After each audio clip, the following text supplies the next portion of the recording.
on this computer. All right. Now we're good to go.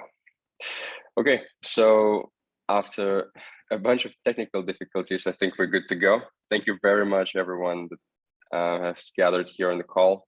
I hope that you can hear me well. Not sure if you need to see me throughout, but I'll keep my camera on for now.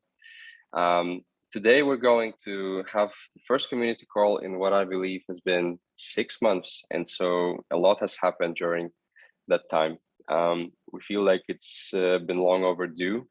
It's not for the lack of trying that it's only happening now, but yeah, we believe that there is a lot of exciting stuff to talk about, and also we do feel that we're currently on the sort of trajectory where we can have this more often. So let's kick it off with this call today. So what we want to talk about today is, of course, the recap of what has happened over the past 6 months. Also about the ongoing initiatives and opportunities that the core team has sourced and executed or is executing upon.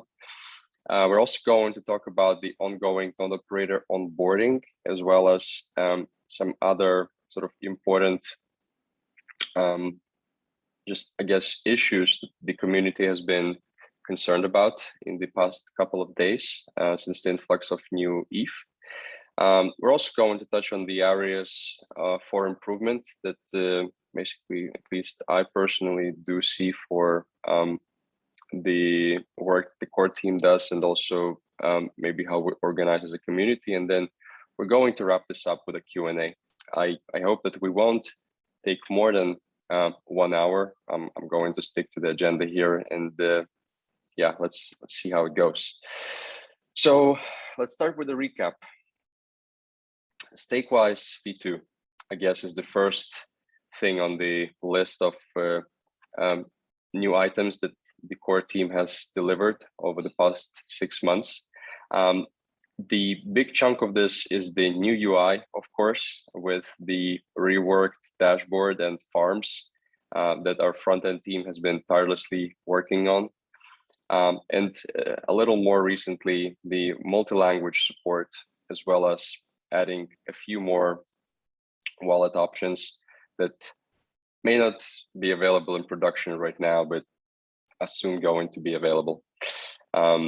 There's also, of course, an ongoing work to make sure we do support more farms. And so I do expect that we're going to see some additions in the UI in the next few days. The big chunk of the V2 work, of course, is also the StakeWise Metro, which is us onboarding external node operators to decentralize the protocol. It's a big effort that has taken the past half a year to execute upon, but luckily today we can say that this process is very much in like a strong momentum, and we have 2 companies, VeryHash and Crypto Manufacture, the representatives of which I believe are currently on this call, that have already onboarded based on the successful DAO vote that I believe finalized today. We also have 2 companies that are waiting for DAO approval. So these are Chainlayer and Staking. So these guys we have conducted sort of the validator committee interviews and have done testnet vetting. So we do expect that they're going to be DAO proposals submitted pretty soon. And we also have 4 other pretty large players in the space knocking on the StakeWise DAO door to join the testnet and become a part of our network. And so we'll be very excited to greet them at the moment when they're ready to make a DAO proposal. For now, they are sort of just making all the necessary preparations from their end to begin. Maybe just one last word here on the StakeWise V2 and the Metro. we do continue seeking out essentially new opportunities to get people onboarded. We don't lose sight of the technologies like distributed validator technology, and so we kind of don't want to stop here in terms of our decentralization efforts. If we execute on the current roadmap, we're going to have 8 different companies outside of just the StakeWise Labs, that is the core team's company. This is pretty meaningful level of decentralization, especially if we consider the different geographic locations and different clients that these companies are going to run with. But still, it's sort of not the pinnacle of decentralization, as we all know. So the team will continue working on finding new companies to join us, and also will continue actively participating in testnets and product development on the SSV and OBOL front, the 2 companies that run efforts to develop distributed validated technology. Of course, another important stream has been institutional staking. And so, as you remember, back in February, we announced a strategic partnership with Blockdaemon to develop and commercialize precisely this type of product. I think it's worth to take a step back and actually talk about what it's going to be offering to various institutional clients. The core idea is that regulation, unfortunately, is something that is stifling many companies' aspirations to join the crypto space. And on one hand, there is a push to sort of resist the regulation and continue doing things the Web3 way. On the other hand, there seem to be relatively established organizations that are not used to, at least publicly, taking a stance against the regulators. And so they do want to do things the compliant way and the compliant way only. And so making sure that there is a liquid staking product out there that meets their requirements is important. So together with Blockdaemon, StakeWise is developing a fully QAC solution for financial organizations that put security and compliance at the height of their priorities, at the top of their priorities. And in terms of how this product achieves this, I believe 2 key components are the existence of a whitelist that essentially limits the number of addresses that can interact with this institutional product, meaning that it's essentially a sandbox for institutions to play in. And second, it is the full insurance that is being offered to these customers. So they are pretty much protected in their principal most of the time, not most of the time, all of the time. Compliance doesn't stop there, and so the company that will be offering the service to institutionals is going to be fully licensed and obtain different certifications that essentially would differentiate it from the existing offerings to be essentially as compliant as possible. And overall, this offering should really resonate with all of those, at least the way we currently see it and what we see in the discussions with fintechs, with large funds that are looking to obtain a crypto mandate, with the financial organizations like banks, and hopefully down the line also insurance companies and pension funds. I think right now it's a long shot, but it would be on the right path there if we started with this product today and slowly started approaching them over time. So what's the status of this product? Well, the testnet has been set up by the StakeWise and Blockdaemon's teams. The audit is coming up. So even though the functionality doesn't dramatically differ compared to our existing solution, there are certain things that need to be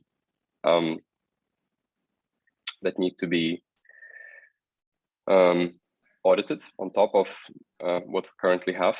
And the launch is scheduled for early June 2022. And I guess knowing all of this, the elephant in the room remains basically what is StakeWise DAO's benefit in the StakeWise core team working on this product. And this, of course, is the chunk, is StakeWise's ownership, like part ownership of the revenue that is going to be collected in here. So StakeWise DAO is, this is not finalized, but the sort of current stage of negotiation is basically StakeWise DAO to earn 50% of the admin fee, which is essentially a quarter of the full fee, the way it is imagined to be split up. The admin fee is going to be half of the total cost to the customer. The rest, so that is going to be split equally between Blockdaemon and StakeWise. And the rest is going to be split up between the node operators in this product, of whom StakeWise also plans to become one down the line, and partners, whom we essentially require many to make sure we cover as broad a set of customers as possible. These include custodians, these include exchanges, these include market makers, and so forth. It's essentially required for building an ecosystem around this product to help it succeed. We do expect that institutional volumes are going to be eventually larger than retail volumes in this industry. And we are excited about the commercial opportunity here. We don't want to lose sight of the retail product if we do develop this. And we're happy to say that there's a lot of overlap. And we hope that the successes in each of the areas are going to help reinforce the success in the other. And then finally, the sort of third last bit is liquidity problem for institutional users. Yes, for sure. Happy to touch on that later on in the Q&A session. So yeah, Gnosis Beacon Chain, the sort of third big thing, we deployed a liquid staking solution for Ethereum's Canary Network candidate. A Canary Network is something where most of the upgrades to the network are going to be first implemented to see how the system reacts under, I guess, conditions where there's less potential economic harm from something going wrong. And it's good to see that StakeWise, in essentially a week since launching, has already captured more than 10% market share of all stake GNO in that network. So we're currently at around 10,000. I think the total that currently is in the network is something like 77 or 78,000. And so we're quite in a good position. We've also brought Verihash and Crypto Manufacture as node operators there, and we'll be onboarding all the others as they join. And right now, this is not adding, too much of a commercial benefit to the DAO. We're currently at around $40,000 of annual run rate in terms of additional revenue. But based off the fact that we've seen the roadmap for the Gnosis chain, we've seen basically the potential for a pickup in the GNO price. We do believe that this is a good opportunity for StakeWise to take, and we very much want to continue being present on this chain and help it develop. Also, of course, a reminder that StakeWise, people who stake their GNO for StakeWise are going to be eligible for the Gnosis Safe airdrop. This is very likely to happen. And so this should continue driving more volume of stake GNO to StakeWise. One last bit, I guess, is the miscellaneous stuff. I'm going to touch on it because I guess it's tangentially important. It's mostly on the sort of core team side that these things have happened, but they're important nonetheless. The team has expanded from 2 people a year ago, myself and Dimitri, to 8 people now in terms of full-time team members. And we also have great community contributors in the face of Brian, Sasha, Diarif, and several other people that continue just help us with the community. And so thank you very much, guys, for doing that. And it's great to sort of be able to lean on you during times of high workload. We don't want to stop here. We're continuing to grow, so we're hiring for several more roles, but at least now we have filled most of the key positions in the team that we feel like necessary to have at the stage for the company. We also conducted StakeWise's sort of internal positioning workshop. This was spearheaded by Jordan, whom you may know as our business development lead. And so the results of that have been pretty good to analyze and build upon. And so we will be taking the report from this workshop to find where StakeWise best fits in the staking market, because quite frankly, we're trying to look now several years ahead and see, you know, how we can meaningfully differentiate ourselves from the rest of the service providers. And if we do want the community to continue thriving, and if we do want to ensure longevity, it's just absolutely important that this differentiation is achieved. So we're going to continue based on the results of this workshop to work on positioning StakeWise in the most favorable way. And finally, yeah, Jordan, same guy, the sort of brains behind our recent business development efforts, has been spearheading the wallet and DAO outreach, and we're happy to say that these are yielding results. Some of the stuff I'll be able to share with you right now. Some of the stuff we will need to like postpone in terms of when we announce it until a little later. But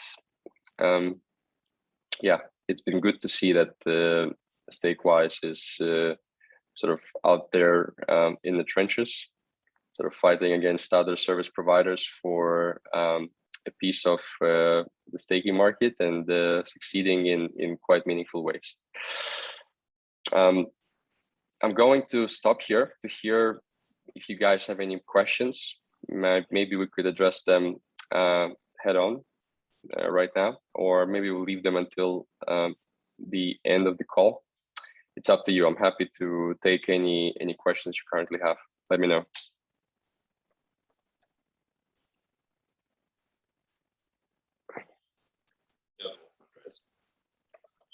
Yeah. Well, I guess I'll address the questions that have been posted in the chat, both from Blake and Andreas. So the liquidity problem for institutional users, I think this is very true. At least initially, we have discussed that we have a solution to cover for let's say a meaningful amount of liquidity required for institutions off the get-go, sourced through various commitments from market makers, lending companies, and also the balance sheet of some of our strategic partners. And we're feeling quite satisfied with where we currently are. And we kind of see that there is appetite for providing liquidity, for providing capital to others, for others to provide liquidity. And at least for now, this area is well covered. We do think that after the merge and after the withdrawals are enabled, this liquidity question will become a little less important. It's still going to play a big role, but at least we wouldn't need like half of TVL available in liquidity. But until then, of course, it's a very, very important piece of the puzzle to solve. Does node operator speed up validator onboarding? Yes and no. Once the node operator is onboarded, a validator sort of activation process just runs smoothly. But if, for example, there is a validator that is pending to be registered, but there are no available keys for that validator to sort of become registered with one of the node operators, this is when sort of the process gets delayed. Luckily, right now we are in a good shape in that regard. Okay, any more questions? I guess we'll just go to the juicy part. Oh, one sec. Validator onboarding is limited by the speed of getting keys.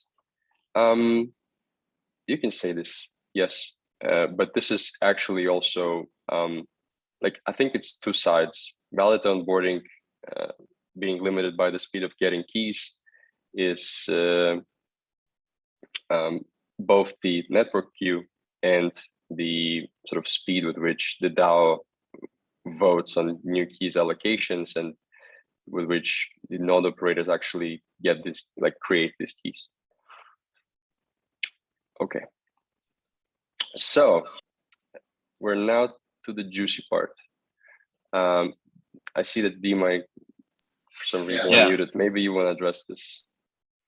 I just wanted to add here quickly that we are also like working on so-called like batch validator deposits, so that instead of like currently one validator is registered at a time, so oracles kind of choose the operator to allocate the next validator for, and then vote for them, and then wait for that transaction to be included. So that also takes time, especially when there's a lot of validators to be registered.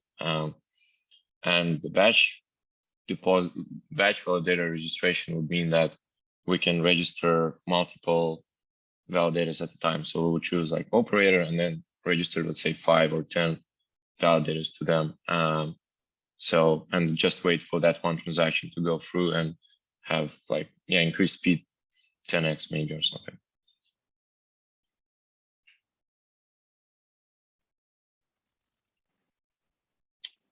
What Dima said, I should have just given the floor to the man himself. My apologies. That's very cool. That's awesome. Thank you. Okay, so I guess let's go to the next chapter. So the first of the news that we wanted to share with you is the Fei Treasury deployment. And so what does it mean? So Fei, you may know as the protocol behind the Fei stablecoin. And so the way it works is that it needs to be collateralized by various assets. And so for a long time, these guys have had StakeD from Lido in their treasury. And we've basically approached them, or not we, Jordan has been approaching them to diversify that treasury away from Lido and into other staking providers. And we're glad to say that this effort has not been in vain. And so Fei are going to be staking 10,000 of ETH with StakeWise. As you can see from the previous slide, this proposal has actually passed. And we do expect this amount is going to come in pretty soon. It doesn't really stop there. So discussions between the Fei team and StakeWise have been pretty meaningful. And over time, they grew from essentially just being a treasury diversification exercise to kind of like, how do we make sure that the StakeWise token benefits the most? And so what we arrived at is that not only this amount is going to be staked, there's also going to be a contribution to the new curve pool between SEF2 and STETH, where FEI will become the essentially anchor liquidity provider. And they're also going to include this LP token as collateral in the FEI pool on Fuse. So what does it mean? It means that one, we are going to solve the sort of Chainlink Oracle issue, at least partially, and I can talk about it in the next section. We're also going to just kick off liquidity diversification exercise for StakeWise, and should be able to tap into Lido's liquidity to make our token more liquid. And finally, of course, for anybody interested in farming what we expect, some convex and curve down the line in this pool, and also sort of diversifying between the two staking options to also borrow some additional capital against this curve LP token position in Fuse.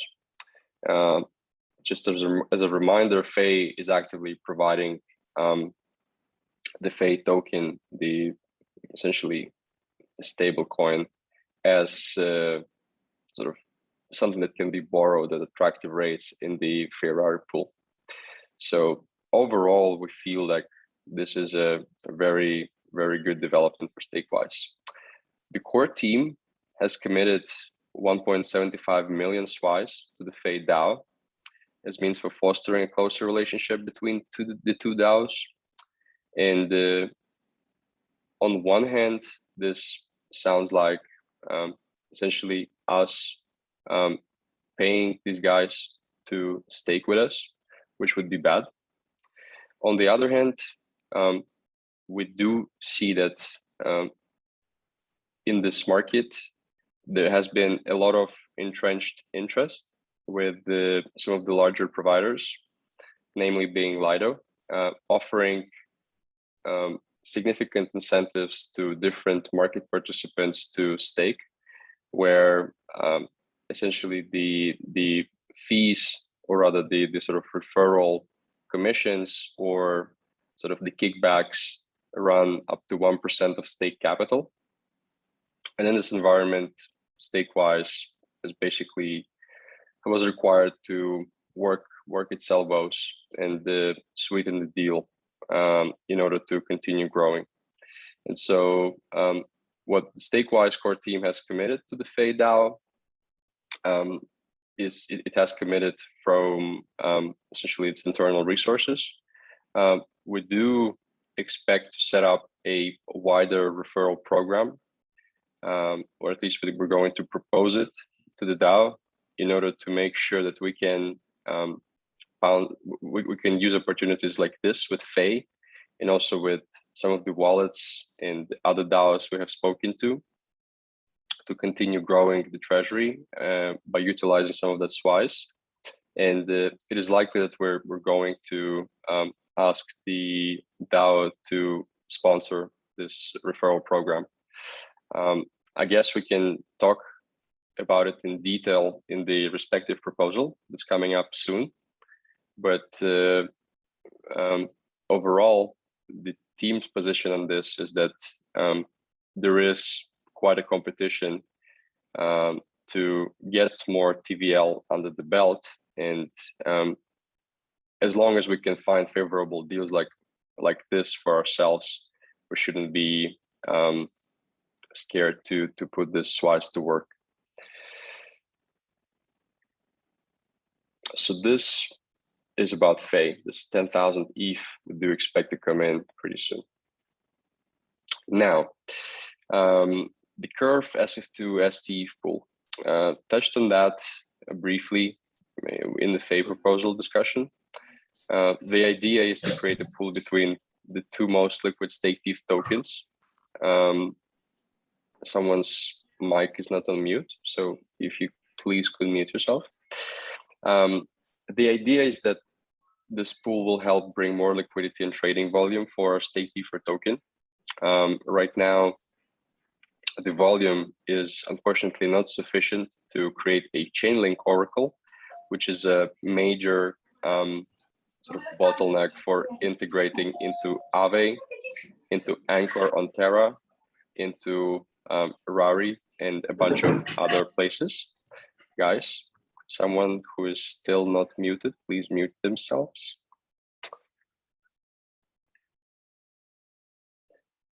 Thank you. And so, yeah, solving for this Chainlink Oracle has become a priority internally, because we do want to unlock all these integrations that we have been lining up. And so this new pool is going to help with that, we hope, based off the fact that it's going to be another source of liquidity and another source for trading.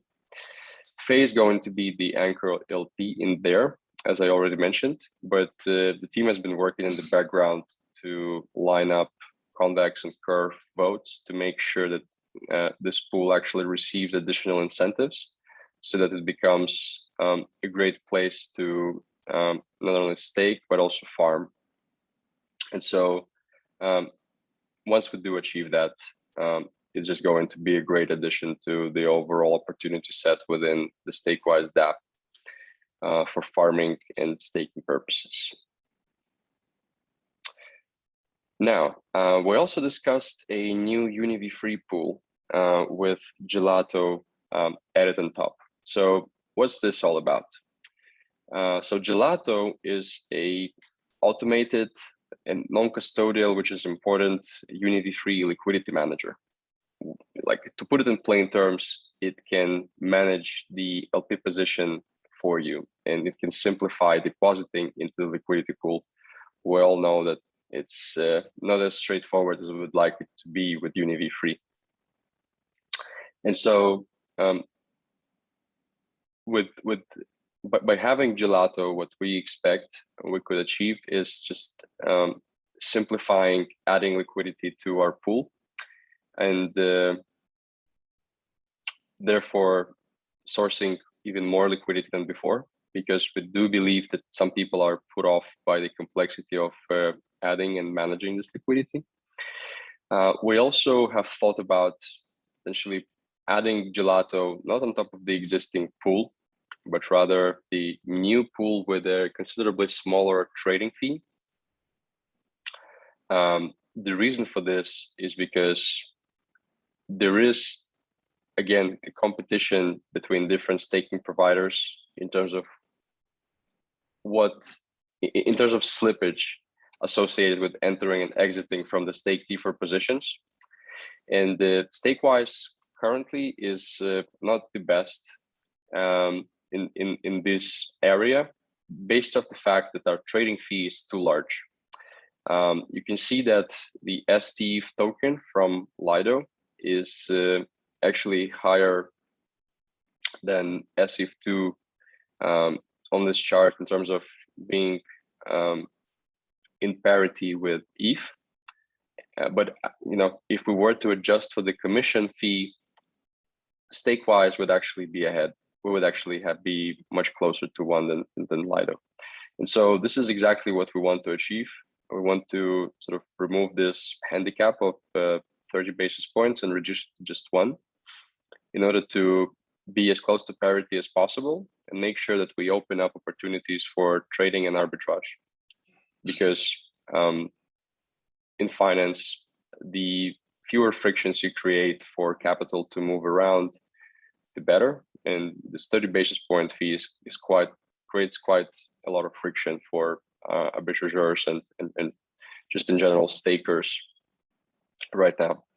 And so we will be bringing this proposal more formally to the DAO in the coming weeks in order to make sure we solve for this.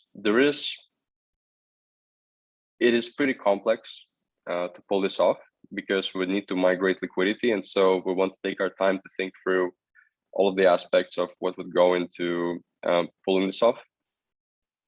So don't expect this to land this week. but we basically want to use our time during April to figure out a strategy for how to achieve this and bring this to a DAO for discussion and voting.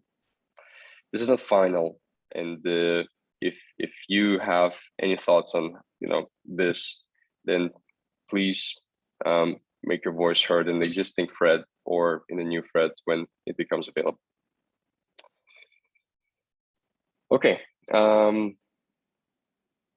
almost wrapping up with the ongoing initiatives. We have posted a Maker collateral proposal. The reason we have started with this is because Maker takes a really long time to onboard new collateral, but since they are now looking into other stake Ether tokens to onboard following the onboarding of Lido's stake ETH, we feel like it's a good time to sort of make our voice heard there. It would be good if anyone who has an account on the Maker forum could voice support for our proposal. We're obviously going to continue doing the legwork internally with our network to receive more buy-in from the people who have a say in these matters. But yeah, the process is now in motion. So essentially, let's make it happen. As a reminder, what this would enable StakeWise stakers to do is mint DAI against their stake ETH and essentially continue earning the staking yield as they essentially borrow DAI against it, against the stake Ether position. We're also preparing to make a proposal to Aave. With Aave, there is a sort of more interesting proposition, we believe, because of the Aave v-freeze efficiency mode, or E mode, that allows to set very low collateralization ratios for borrowing and lending between assets like ETH and stake ETH, highly correlated. The idea here is that you could potentially create like 25x leverage or 50x leverage on staking, and not really take all that much market risk, just based off the fact that the two assets move harmoniously together. Aave's ambition is to enable such products, and we have spoken to the Aave team about making our proposal. They are supportive of it, and will be showing this support whenever we do make a proposal. And we're currently drafting this up, and are going to submit it pretty soon. We would also sort of ask you to show support whenever it's ready, because we believe it's quite a good addition to the overall product to be able to, if you want to go to high leverage, but not necessarily super high leverage, still essentially engage in leverage staking that has become so popular with Lido. I believe it added essentially 1 million staked ETH to their product within a very short amount of time, because people started borrowing ETH and staking it. And so we would very much, of course, want to achieve the same. And it would be great to see your guys' support when we do make this proposal. Both Maker and Aave are long, like, we can make the proposal right now. We can start discussions with the sort of teams in both respective protocols about, the steps to onboard and so forth. But both of these would ultimately be pending the Chainlink Oracle deployment. And so again, kind of brings us to the importance of those new pools we are considering. All right, so this kind of concludes the ongoing section, the ongoing efforts section. Do you guys have any questions?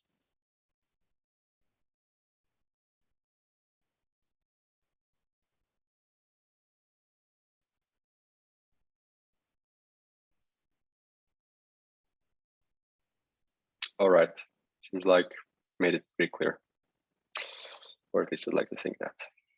Okay, So now we come to a section that I think is important to discuss in light of the recent events. Thanks a lot. So the long validator queue that is responsible for the dilution in APR. So TVL has increased over the past week as we received some large deposits. There are long validator queues in the network that run up to 15 days, and so APR decreased. The current StakeWise backlog is expected to fully clear before April 20th, the way things currently are. And even though this does sound like a lot of time, more than 2 weeks, I would just like to conduct a small exercise to show you that the net effect on APR is actually not all that high when you annualize it. So what I've created is this table that basically shows the sort of absolute amount of APR that we as users are going to lose under different scenarios. And you can think about it in the following way. Right now, the length of the validator activation queue is 15 days. So we're looking at this column in the middle. So this shows you the amount of APR that a staker is going to lose under different assumptions regarding the percentage of validators that is currently activating within StakeWise. How do we define this percentage? Well, right now, the amount of ETH that we have seen deposited into StakeWise is 56,000, or roughly around that, of which only 42,000 have been activated. It's only the activated validators that are earning something, but the SIF2 that we mint to people, we mint immediately. And so there's 56,000 of SIF2 in circulation, but only 42,000 ETH that is earning something. And so it's roughly 25% of the total StakeWise TVL that is not earning something right now, because it's the ETH that's sitting in the validator queue. And this is the share of activating validators within StakeWise. You can think about you can think of it as the sort of amount of sort of share of APR that is diluted because of the activating validators. And so this number is currently 25, this 14,000. And together, if we think about basically the net effect on the full year return, this 15 days of experiencing 25% less APR than you should be actually works out to 0.045% per year. So that's less than 1% of what you would have earned. And luckily for me, as I'm a staker in StakeWise, and everybody else who are stakers in StakeWise, this is, in my opinion, not a significant dilution. Of course, if we do look at basically the scenarios that are worse, you know, if the length of the validator activation queue were to jump to, for example, 30 days, then it will get progressively worse. Also, if we experience more than just 2 weeks of having this, you know, share of activating validators being, you know, a double-digit number, you would need to essentially multiply the okay, too difficult what I wanted to say. Essentially, I'm trying to say that you can play around with these numbers in different ways to show that under certain conditions, the net effect is actually going to be worse than this. But like from what I currently can gather, and I guess calculating these numbers, in most of the cases, we're not going to experience a significant dilution if we are staking, you know, just normally, not for like a month. I actually also conducted this exercise where I wanted to see how much I'm going to lose in terms of APR in a full year if StakeWise's TVL were to grow by 10,000 ETH per week for 12 weeks straight, when the activation queue is 15 days long. So essentially, it's 3 months of constant constantly depressed APR, and the result that I found was minus roughly 0.3% annualized. So 6% of what I should have earned is going to be just foregone for me. So instead of roughly 4.4% annualized, I would be earning 4.1. And of course, it's not a small number. It's 6% of total APR, but also it's under sort of a pretty drastic condition where StakeWise's TVL is going to triple over the course of three months.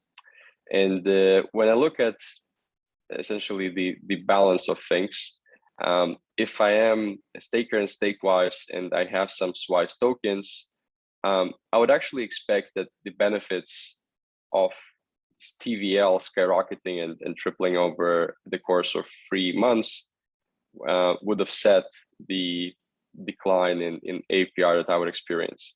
But that's, of course, only if I hold SWAT. So I guess the conclusion from this is that there is a risk that StakeWise is going to experience a massive growth in TVL because of the merge. But this risk is this risk is it can be sort of mitigated by holding SWAT, and it's actually likely to be pretty beneficial financially to hold SWAT if something like this ever happens. So I just wanted to bring these facts to light, give you some numbers to play with, and you guys make your own decision. To me, I'm happy to see StakeWise grow and sacrifice some APR for it. This might not be everyone's thinking, but I think it's important we understand the pros and cons of it. And of course, as a reminder, this 10,000 ETH exercise just, I guess, shows that there's going to be progressively smaller dilution as 10,000 ETH as share of total deposits is going to be progressively less for StakeWise. And it's true for a deposit of any size. If, for example, 3 weeks ago, somebody were to deposit 5,000 ETH, it would have been, I don't know, let's say 15% of StakeWise's TVL. Right now, if somebody were to deposit 5,000 ETH, it's only going to be 9%. And so it just goes to show that over time, only the largest of deposits are going to bring the APR down. So by growing, we experience a short-term pain, but longer-term win. Yes, absolutely, I can provide the link to a spreadsheet. Okay, Vlad, to your question, the vault is not going to accrue rewards. As we do with Uniswap, we're going to distribute the rewards for the Merkle distributor. So nothing is going to be lost. Okay, so any questions here?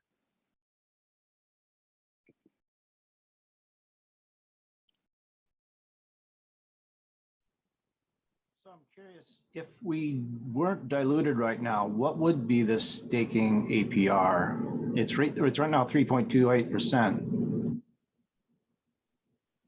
Yeah, so that's what we're currently being. Oh, do you mean what's the full APR right now? Yeah, what would be the full APR if we weren't, if there weren't people not, or if there weren't unproductive ETH in the or staked ETH right now in our pool? Yeah, it should be 4.42% net of the fee.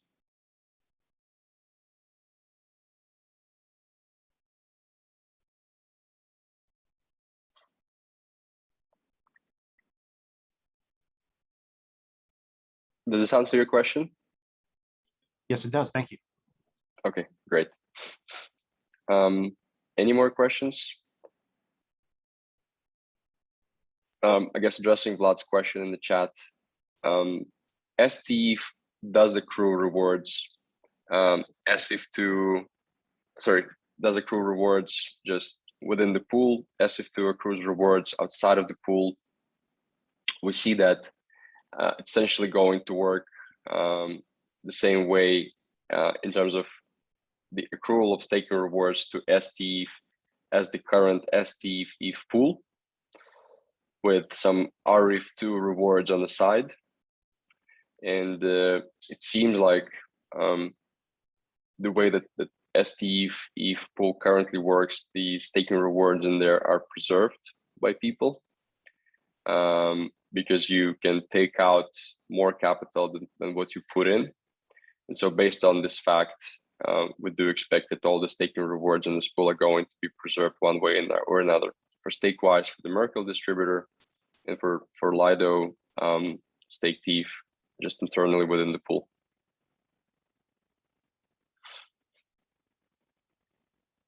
Okay, so we're in the final stretch, improvement areas. So the SWAT, the StakeWise Acceleration Task Force.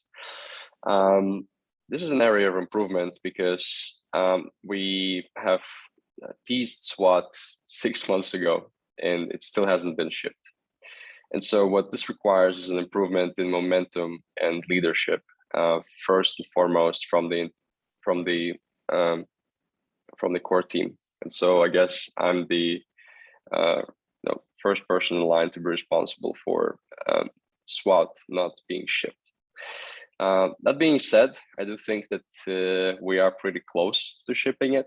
So the work XYZ, the platform for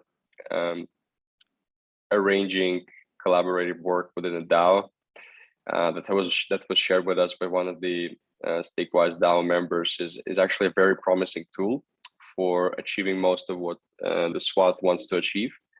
And so we have a call scheduled this week where we're going to hear their suggestions about how to set this up. And once that's done, I believe we're good to go with the proposal about how to organize SWAT with the bureau, with the contributions from the members, whether it would require registration or not. I think this DWork XYZ can really take a lot of the workload off our shoulders. And the goal then is to make sure that the SWAT is set up and running in the next 2 weeks. It's pretty ambitious, but I do think that it's a priority because it's been in the works for too long and it shouldn't be.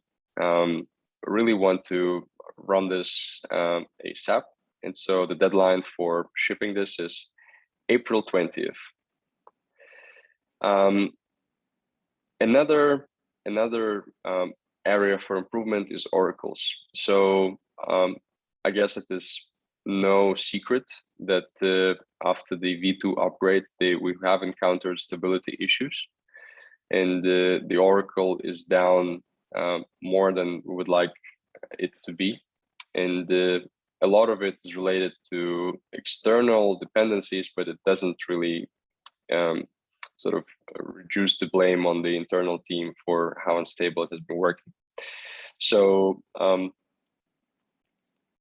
normally, whenever we do encounter an issue with an oracle, it just requires essentially an upgrade to a new version, which which we typically release pretty quickly, or because one of the sort of components of the system has stopped working, it just requires relaunching.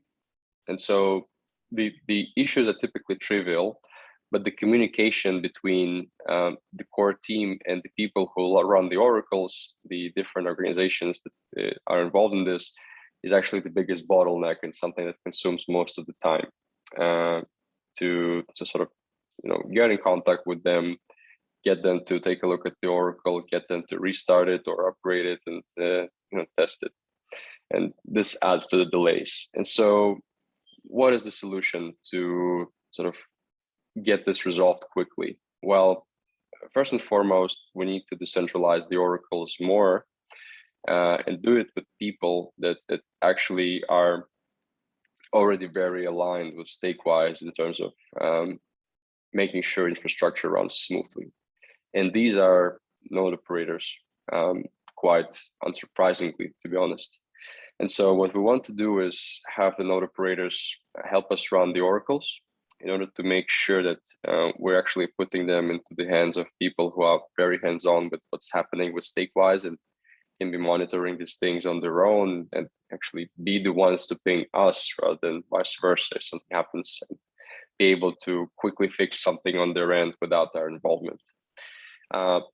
So short term, we will be implementing this. So we do expect that stability issues around the V2 upgrade are going to be at least visually resolved. But of course, in the medium term, we need to address the sort of the core issues within the build. And so we have a backend engineer that's joining us early next week, whose responsibility is pretty soon going to become the oracles, or at least one of the responsibilities. And so we do expect that with a special set of eyes on the oracle system, we're going to see an improvement in stability, and therefore fewer questions about why the oracles are down again in the community channels. All right, so we're now at the end of it. Thank you very much for listening in. We do have some, I guess, 5 more minutes for your questions. So there's never a better opportunity to address them to the core team.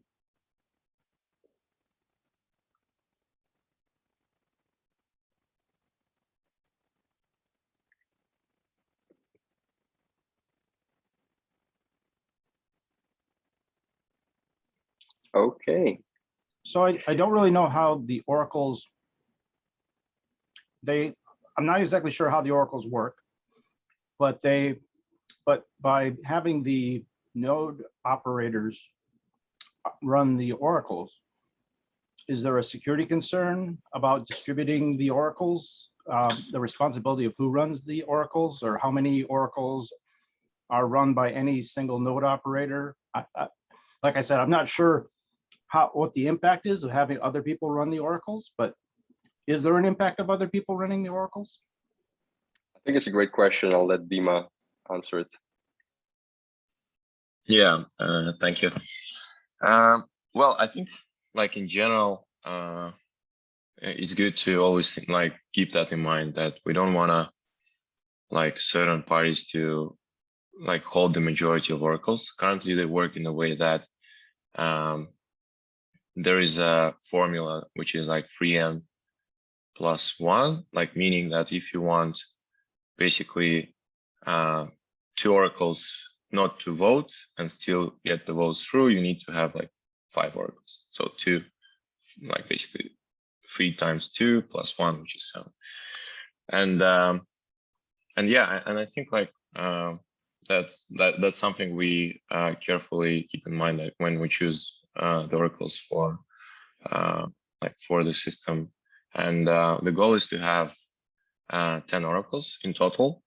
That gives us like a good decentralization, and of course, like when choosing the candidates, it's good to think about that. Currently, we are at 5, so we have like 5 oracles, and none of them belong to the node operators. So I think if we, if maybe not the 5, but at least some amount give to our node operators, we will still keep like the protocol, or not the protocol, but actually the emission of new rewards not in hands of any certain party. Thank you.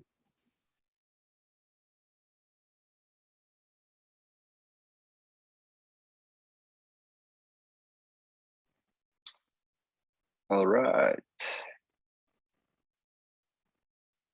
Any more questions? Put them in the chat. Unmute the mic and ask. Let's go.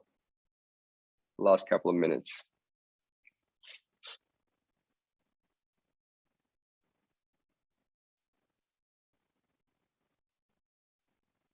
All right. I guess not anymore.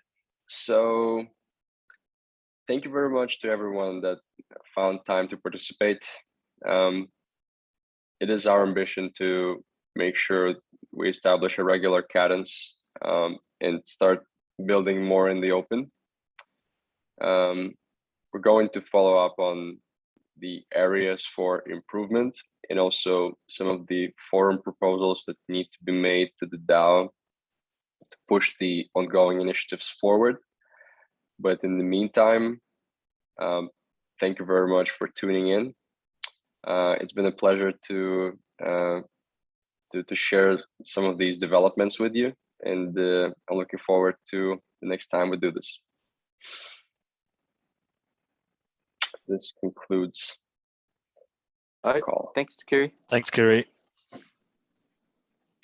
Thank you, everyone. Enjoy your day, and see you in StakeWise channels. Bye-bye. Thank you. Bye. Thanks, everyone. Bye-bye. Thank you. Bye. Thank you. Bye bye. Enjoy the match. Benfica game. Oh, Liverpool. maybe this is a good follow-up for the evening. Yes, do it, please. Who do you support? Maybe Liverpool. Liverpool? Yeah, my bet is on Liverpool as well. Okay. All right. Well, Enjoy the night. yeah. Bye bye. See you soon. Take care. Bye.